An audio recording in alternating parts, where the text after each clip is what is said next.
اللہ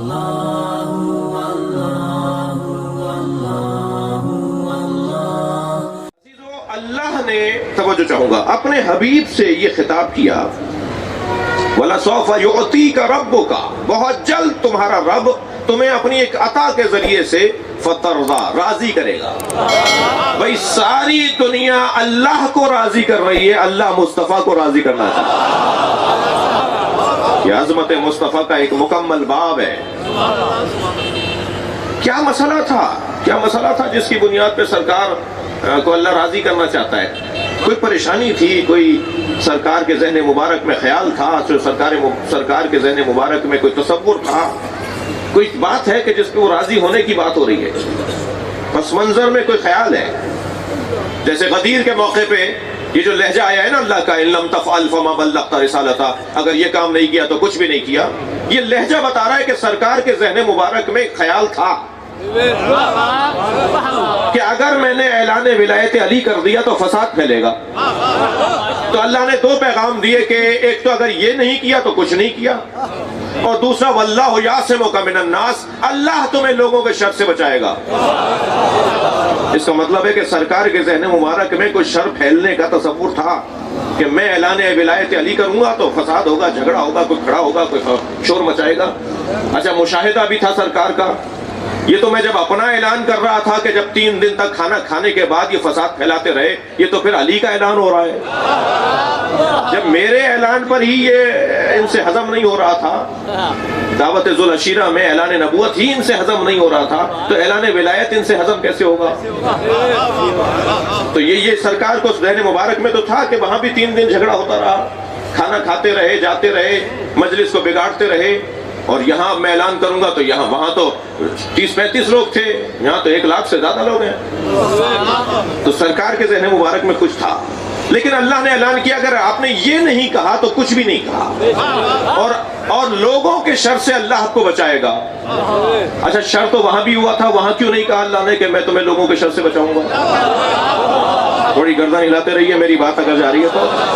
دعوت ذوالعشیرہ میں جھگڑا تو ہوا، مگر وہاں اللہ نے نہیں کہا کہ میں تمہیں لوگوں کے شر سے بچاؤں گا۔ جھگڑا یہاں بھی ہوا، ایک شخص نے کھڑے ہو کر اعتراض کیا، توجہ کر رہے ہیں، ایک شخص نے کھڑے ہو کے، حارث بن نعمان فہری نے کھڑے ہو کر کہا یہ آپ نے اللہ کی طرف سے کہا ہے، یہاں اپنی طرف سے کہا ہے جو اپنے بھائی کو ہمارے اوپر آپ حاکم بنا رہے ہیں؟ میرے مولا نبی نے فرمایا میں کوئی بات ہی نہیں کرتا مگر یہ کہ اللہ مجھے کہتا ہے۔ تو کہنے لگا اگر اللہ ہی نے کہا ہے تو پھر اللہ سے کہیے کہ وہ آسمان سے پتھر گرائے اور مجھے مار ڈالے۔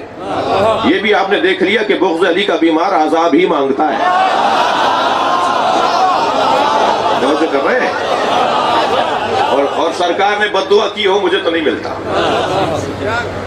سرکار نے اس کے لیے بد دعا کی ہو جو نہیں مان رہا تھا نا مولا علی کی ولایت کو، حضرت نے ہاتھ اٹھا کے بد دعا کی ہو یا اللہ عذاب نازل کر دے، مگر قرآن کہہ رہا ہے سأل سائل بعذاب واقع، ایک سائل نے عذاب مانگا اور عذاب آیا، نبی نے نہیں کہا، اس لیے کہ رحمت للعالمین ہے۔ مجھے کہنے دیجئے کہ نبی کی بد دعا کا انتظار نہیں کیا عذاب نے۔ بڑی عنایت، بہت شکر گزار آپ کی توجہ کا۔ میرا سوال پلٹا رہا ہوں اپنا کہ دعوت ذوالعشیرہ میں بھی فساد ہوا، مگر اللہ نے نہیں کہا کہ میں تمہیں لوگوں کے شر سے بچاؤں گا، اور غدیر میں بھی فساد ہوا مگر اللہ نے کہا میں تمہیں لوگوں کے شر سے بچاؤں گا، تم اپنا کام کرو میں تمہیں بچاؤں گا۔ بہت طویل بھی بات کر سکتا ہوں اس مرحلے پر، اور مختصر ایک جملہ بھی ہدیہ کر سکتا ہوں، تو مختصر ہدیہ کر رہا ہوں، اور وہ ہدیہ کلام یہ ہے کہ وہاں اللہ نے اس لیے نہیں کہا کہ میں لوگوں کے شر سے بچاؤں گا، اس لیے کہ وہاں حفاظت کے لیے ابو طالب تھے۔ صلوات پڑھیں محمد و آل محمد۔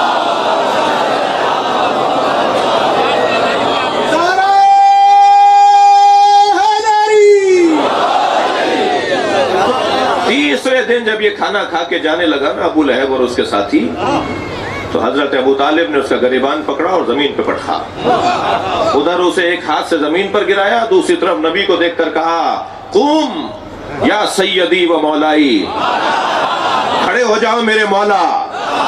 بڑے جگر کی بات ہے اپنے بچے کو اپنا مولا ماننا۔ قوم یا سیدی،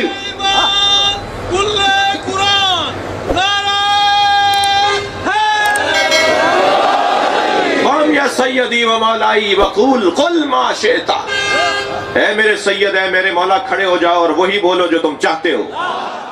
اگر آپ ہمارے لیٹسٹ ویڈیوز کے بارے میں جاننا چاہتے ہیں تو ہمارے چینل کو سبسکرائب کریں اور بیل آئیکن کو پریس کریں۔ شکریہ۔